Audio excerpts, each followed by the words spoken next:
Good morning 10th class. आज हम करेंगे क्लास 10th का सेट 2 का नवंबर 2022 मैथ्स का सॉल्यूशन। देखो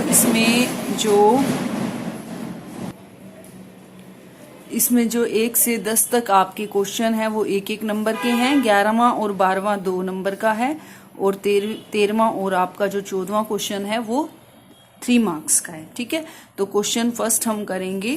क्वेश्चन फर्स्ट में है 9 सेकेंड स्क्वायर ए माइनस 9 टेंजेंट स्क्वायर ए।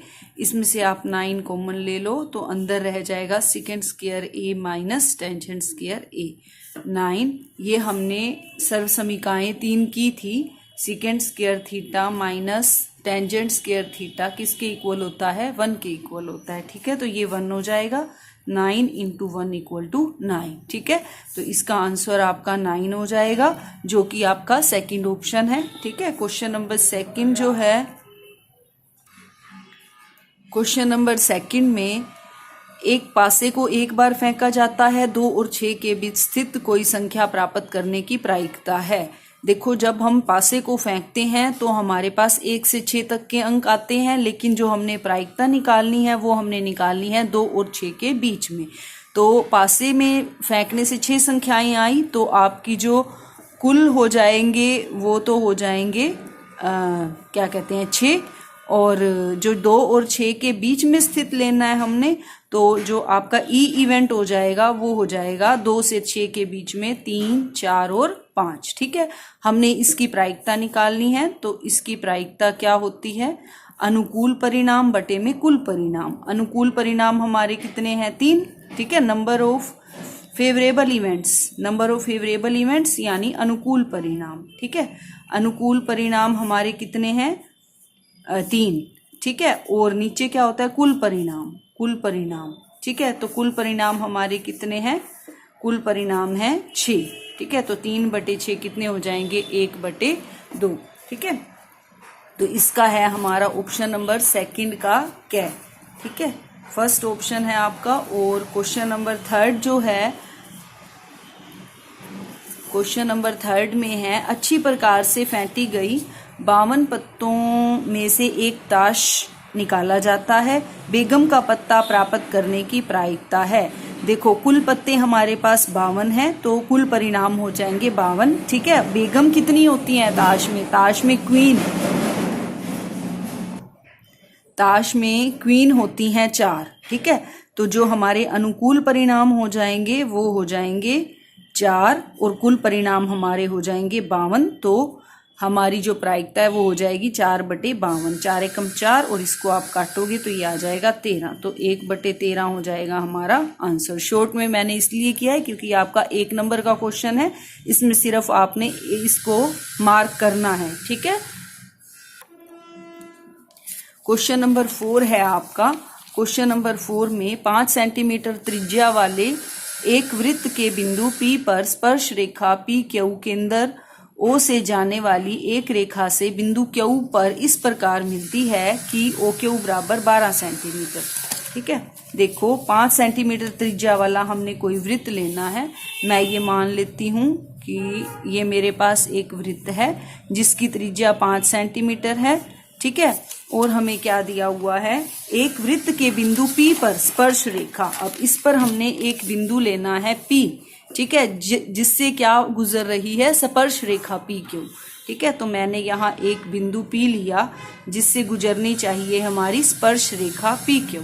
ठीक है, केंद्र O से जाने वाली एक रेखा से बिंदु Q पर इस प्रकार मिलती है। ये वाली जो रेखा है स्पर्श रेखा, वो केंद्र O से जाने वाली रेखा से इस प्रकार मिलती है। कहाँ पर मिलती है? Q पर इस प्रकार मिलती है कि OQ बराबर 12 सेंटीमीटर है। ठीक है, हमने निकालना क्या है? PQ की लंबाई, ये हमने निकालना है। ठीक है, तो मैं इसको ज्वाइन कर देती हूँ। ठीक है, ये मुझे पता है केंद्र से वृत्त तक की दूरी क्या होती है? हमारी त्रिज्या। तो ये आपका R हो गया। ठीक है, और R हमें दिया हुआ था कितना? 5 सेंटीमीटर। ठीक है, तो ये आपका हो गया 5 सेंटीमीटर। हमने निकालना क्या है? PQ। हमें ये पता है कि जो त्रिज्या होती है वो स्पर्श रेखा पर लंब होती है। ठीक है, तो यहाँ पर क्या हो गया? 90 डिग्री का कोण। अगर यहाँ पर 90 डिग्री का कोण है तो ये एक समकोण त्रिभुज हो गई। अगर ये समकोण त्रिभुज है तो ये क्या हो गया? कर्ण हाइपोटेन्यूज और ये O Q. It means Pythagoras theorem हम लगा सकते हैं और पाइथागोरस थ्योरम के हिसाब से ये कर्ण हो गया, ये हो गया हमारा आधार और ये हो गया लंब। तो ओ क्यू का square equal to P Q square plus O P square. ठीक है, तो ये हो जाएगा हमारा ओ क्यू स्क्वायर तो हमें दिया हुआ है 12 और पी क्यू हमने फाइंड आउट करना है। ठीक है, और ओ पी है हमारा 5। ठीक है, त्रिज्या हो गई ना, तो ये हो जाएगा 12 का स्क्वायर 144, ये हो जाएगा 25, इसको इधर लेकर आओगे आप और ये क्या है पी क्यू का स्क्वायर। ठीक है, तो 144 माइनस 25 हो जाएंगे 3 में से 2 गए 1। ठीक है, ये हो गया पी क्यू का स्क्वायर। हमने निकालना क्या है पी क्यू, तो पी क्यू हमारा क्या हो जाएगा वर्गमूल 119 सेंटीमीटर। ठीक है, तो ये हो गया हमारा पी क्यू जो कि हमने फाइंड आउट करना था। और ये हमारा ऑप्शन कौन सा दिया हुआ है, ऑप्शन दिया हुआ है आपका ये 4th ऑप्शन। ठीक है, तो ये हमारा आंसर हो जाएगा ऑप्शन नंबर 4। ठीक है, अब क्वेश्चन नंबर 5 है। क्वेश्चन नंबर 5 में क्या है, निम्नलिखित में से कौन सी संख्या किसी घटना की प्रायिकता नहीं हो सकती। देखो इसमें हमें ऑप्शन दिए हुए हैं 5th क्वेश्चन में।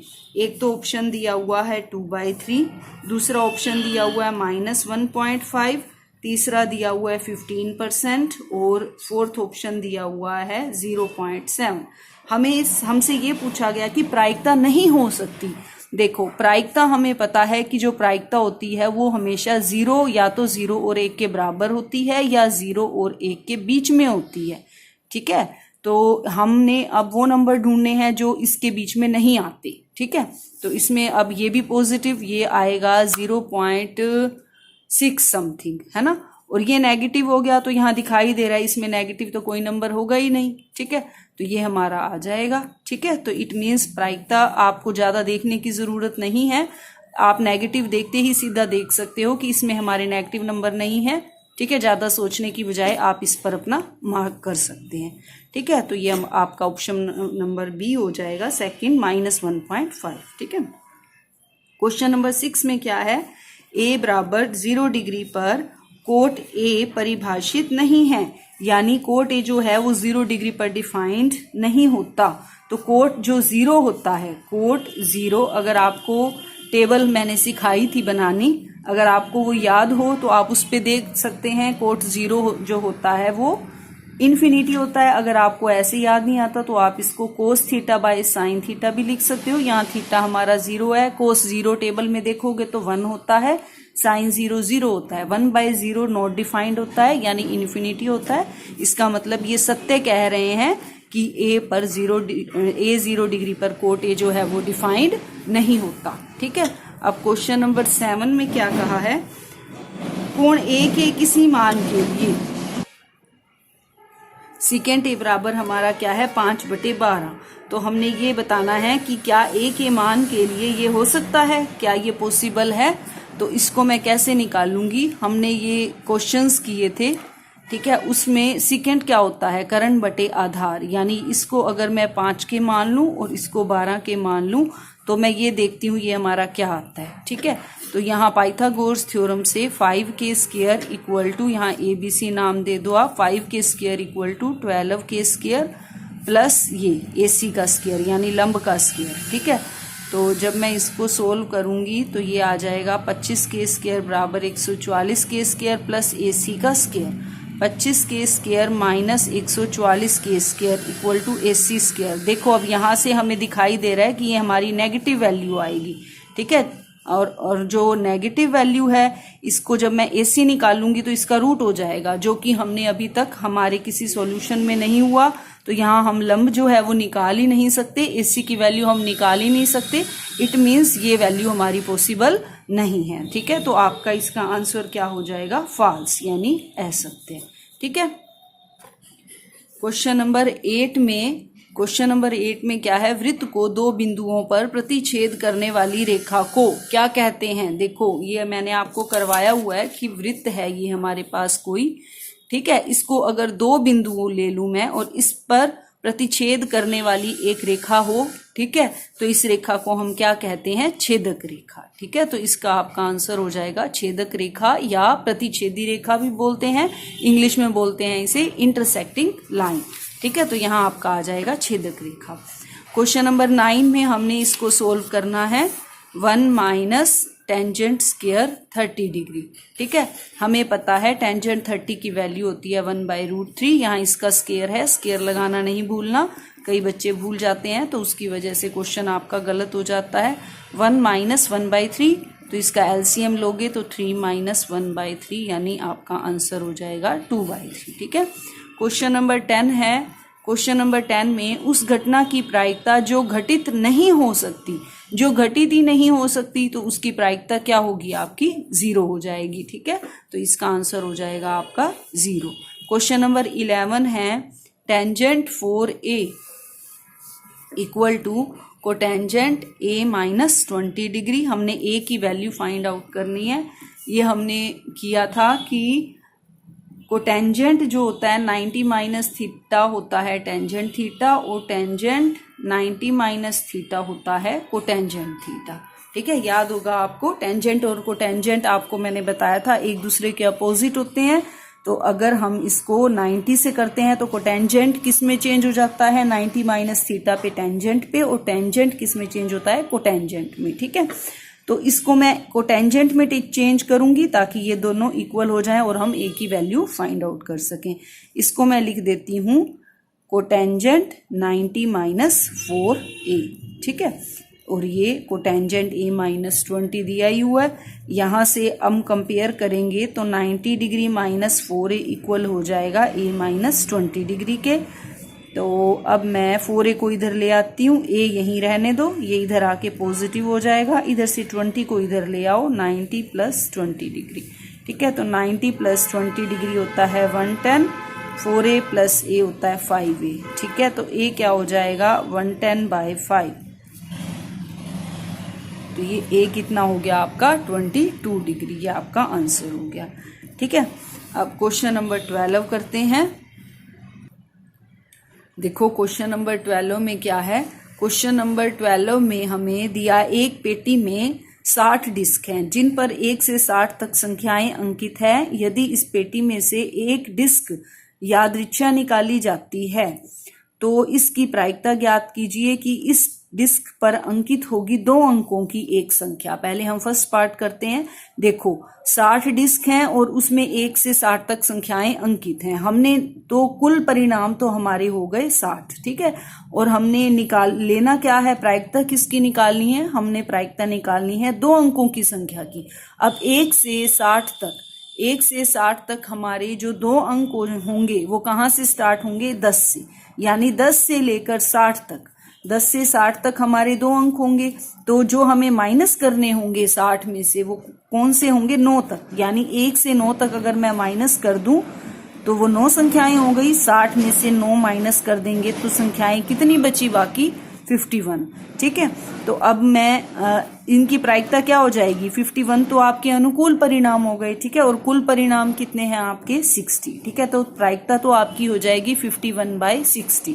अब आप लिखोगे कैसे, आप ये लिखोगे ए ले लो या ई ले लो कि माना ए जो है वो आपकी किस घटना है, माना ए 2 अंकों की संख्या आने की घटना है, ठीक है, आने की घटना है, ठीक है। और इंग्लिश मीडियम वाले ऐसे लिख देंगे, माना ए जो है वो आपके फेवरेबल आउटकम्स है, let A B the favourable outcomes of coming 2 digit numbers, ठीक है। और आपके जो कुल परिणाम है, टोटल आउटकम्स कितने हैं, कुल परिणाम कितने हैं 60, ठीक है। तो हमारे PNA कितने हो जाएंगे, यानी नंबर ऑफ ए इवेंट, यानी 2 अंक कितने हैं हमारे 51, ठीक है, और कुल परिणाम कितने हैं 60। तो आप यहाँ लिखोगे प्रायिकता, किस चीज की प्रायिकता, 2 अंकों की संख्या आने की प्रायिकता, ठीक है, ये पूरा लिख लोगे आप। वो हमारा होता है NE/PE, ठीक है, कुल परिणाम हिंदी मीडियम वाले लिखेंगे अनुकूल परिणाम बटे कुल परिणाम, बटे में कुल परिणाम। इंग्लिश मीडियम वाले लिखेंगे फेवरेबल आउटकम्स बाय में टोटल आउटकम्स। ठीक है, ये कितने हैं 51/60। ठीक है, तो ये आपका आंसर हो जाएगा फर्स्ट पार्ट का। सेकंड पार्ट में हमने किसकी निकालनी है, एक पूर्ण वर्ग संख्या। अब हमारी जो सेकंड पार्ट है, पूर्ण वर्ग संख्याएं किस में लेनी है हमने, 60 तक में। ठीक है, तो पूर्ण वर्ग संख्याएं कौन सी हो जाएंगी, इसमें 1 हो जाएगी, 1 का स्क्वायर होता है, फिर 4 हो जाएगी, 9 3 का स्क्वायर, 4 का स्क्वायर, फिर 5 का स्क्वायर, फिर 6 का स्क्वायर और फिर 7 का स्क्वायर और फिर 8 का स्क्वायर हम ले नहीं सकते क्योंकि 64 है, वो 60 से ऊपर हो जाएगा। तो ये आपकी कितनी संख्याएं हो गई, 1 2 3 4 5 6 7। ठीक है, तो ये आपकी नंबर ऑफ जो आपकी है फेवरेबल आउटकम्स वो आपके 7 हो जाएंगे। ठीक है, तो यहाँ आप ये मान लोगे कि माना ई जो है, या बी ले सकते हो, वहां हमने ए लिया था, या ई बी कुछ भी ले लो आप। तो माना यहाँ स्टार्टिंग में लिखोगे आप कि माना ई जो है वो क्या है, पूर्ण वर्ग संख्या आने की घटना है। ठीक है, पूर्ण वर्ग संख्या आने की घटना है। ठीक है, तो ये आपका ई हो गया। ठीक है, तो एन ई कितना हो गया 7। तो आपकी प्रायिकता हो जाएगी पूर्ण वर्ग संख्या आने की प्रायिकता, वो कितनी हो जाएगी, अनुकूल परिणाम बटे में कुल परिणाम। अनुकूल परिणाम कितने हैं 7 और कुल हमारे पास है ही 60, तो ये आपका आंसर हो जाएगा 7/60। ठीक है, अब हम करेंगे क्वेश्चन नंबर 13। ये आपका 2 मार्क्स का क्वेश्चन था। इसके बाद क्वेश्चन नंबर 13 जो है वो 3 मार्क्स का। क्वेश्चन नंबर 13 में क्या है, 2 सकेंद्रीय वृत्त हैं। सकेंद्रीय वृत्त ऐसे वृत्त होते हैं जिनका केंद्र एक ही होता है। तो हमारे पास वृत्त कितने हैं 2, तो एक वृत्त और ये हो गया हमारा दूसरा वृत्त। इनका जो सेंटर है, केंद्र है, वो एक ही है और इनकी त्रिज्याएं कितनी है 5 सेंटीमीटर और 3 सेंटीमीटर है। ठीक है, तो ये छोटे वृत्त की त्रिज्या हो जाएगी 3 और अगर मैं यहां से यहां तक लूं तो ये हो जाएगी 5। ठीक है, बड़े वृत्त की उस जीवा की लंबाई हमने निकालनी है जो छोटे वृत्त को स्पर्श करती है। देखो, बड़े वृत्त की जीवा हमने निकालनी है, लेकिन जीवा कैसी होनी चाहिए, छोटे वृत्त को स्पर्श, यानी छोटा वृत्त ये है, इसको स्पर्श करती हुई रेखा गुजार के देख लो। अब ये देखो, ये वाली जो स्पर्श रेखा भी है छोटे वृत्त की और ये बड़े वृत्त की क्या बन रही है, जीवा बन रही है। तो मैं ये जीवा मान लेती हूं ए बी। ठीक है, अब मुझे क्या निकालना है, ए बी फाइंड आउट करना है, ए बी की लेंथ निकालनी है। मुझे ए बी की लेंथ फाइंड आउट करनी है, तो मैं कैसे करूंगी, देखो ये 3 है तो मैं इसको ज्वाइन कर देती हूँ, यहां से इसको ज्वाइन कर देते हैं, ये क्या है 3। ठीक है, अब ये 3 है और ये क्या हुई, ये यहां से सेंटर से लेकर बड़े वृत्त तक हो गई, तो ये भी 5 हो गई। ठीक है, ये 5 हो गई और हम ये निकाल देते हैं। अगर ये निकल जाए तो ये सेंटर है हमारा, ये निकल जाएगा तो ये भी उतना ही हो जाएगा, है ना, क्योंकि हमें ये पता है कि जो हमने ये थ्योरम की हुई है कि जो सेंटर होता है वहां जो स्पर्श रेखा पर और जो सेंटर होता है वो उसका क्या होता है, मध्य बिंदु होता है। अगर ये मध्य बिंदु है तो ये जितनी होगी ये भी उतनी ही हो जाएगी। तो हम ये निकाल सकते हैं यहाँ से पाइथागोरस थ्योरम से। अगर हम ओ बी निकाल लेंगे तो उतना ही हमारा ओ ए आ जाएगा और ओ ए प्लस ओ बी हमारा क्या हो जाएगा, ए बी हो जाएगा। ठीक है, तो आप इसमें आपने ये वाली लेनी है। ठीक है, दोबारा से मैं आपको बना के दिखा देती हूँ। ये छोटा वृत्त हो गया, ये बड़ा वृत्त हो गया, ये केंद्र हो गया। ठीक है, तो ये हमारी हो गई 3 सेंटीमीटर। मुझे निकालना क्या है, ये बड़े वृत्त की वो वाली जीवा निकालनी है मुझे जो छोटे वृत्त को स्पर्श करती है। ये केंद्र से जा रही है तो ये मिड पॉइंट एम हो गया, ये ओ हो गया। ठीक है, इसको मैं मिलाऊं तो ये क्या बनेगी, ये देखो केंद्र से लेकर बड़े वृत्त तक की दूरी यानी बड़े वाली वृत्त की त्रिज्या, तो ये हो गई हमारी 5। ठीक है, तो अब हम पाइथागोरस थ्योरम से क्या निकाल लेते हैं, एम बी, क्योंकि मुझे ये पता है कि त्रिज्या स्पर्श रेखा पर लंब होती है, इसीलिए ये क्या हो जाएगा हमारा कर्ण। ठीक है, तो पाइथागोरस थ्योरम से इन ट्राइंगल या त्रिभुज ओ एम बी में O B square equal to O M square plus B M square. ठीक है, OB स्क्वायर यानी 5 स्क्वायर इक्वल टू OM क्या है 3 स्क्वायर प्लस BM हमने फाइंड आउट करना है BM का स्क्वायर। ठीक है, ये हो जाएगा 25 बराबर 9 प्लस BM का स्क्वायर। ठीक है, ये इसको इधर ले आओ, 25 माइनस 9 इक्वल टू BM का स्क्वायर। तो BM हमारा कितना आ जाएगा 25 माइनस 9, 16 का वर्गमूल, 16 का रूट। तो BM हमारा कितना आ गया 8 सेंटीमीटर, ये सेंटीमीटर में है ना। ठीक है, BM आ गया 4 आ जाएगा ना, ये 16 का रूट। तो AM कितना आ जाएगा, AM भी 4 सेंटीमीटर हो जाएगा। ठीक है, और हमने क्या निकालना है AB हमारा क्या है, AB है हमारा AM प्लस BM यानी 4 प्लस 4 इक्वल टू 8 सेंटीमीटर। ठीक है, तो ये हमारा आंसर हो गया। अब हम करेंगे क्वेश्चन नंबर 14, ये हमारा 3 मार्क्स का था, 14 क्वेश्चन भी 3 मार्क्स। क्वेश्चन नंबर 14 में भूमि के एक बिंदु से जो मीनार के पाद बिंदु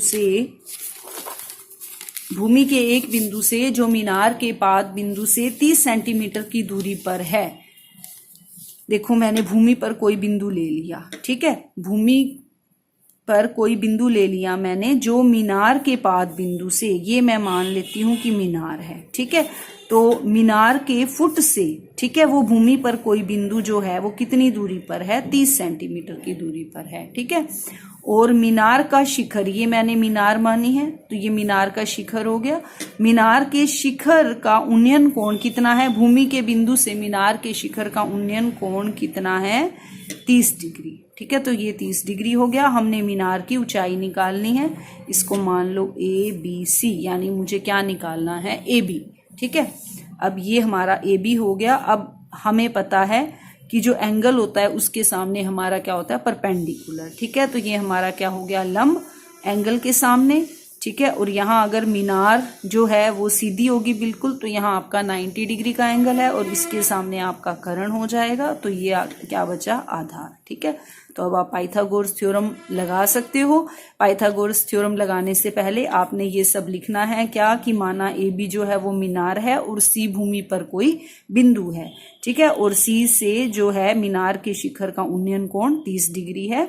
इसीलिए पाइथागोरस थ्योरम से AB square equal to AC square plus BC square. ठीक है, तो AB स्क्वायर यानी आपकी मीनार की ऊंचाई जो कि हमने निकालनी है, और AC भी अच्छा सॉरी इसमें पाइथागोरस थ्योरम नहीं लग सकती क्योंकि हमें AB भी नहीं दिया हुआ और AC भी नहीं दिया हुआ।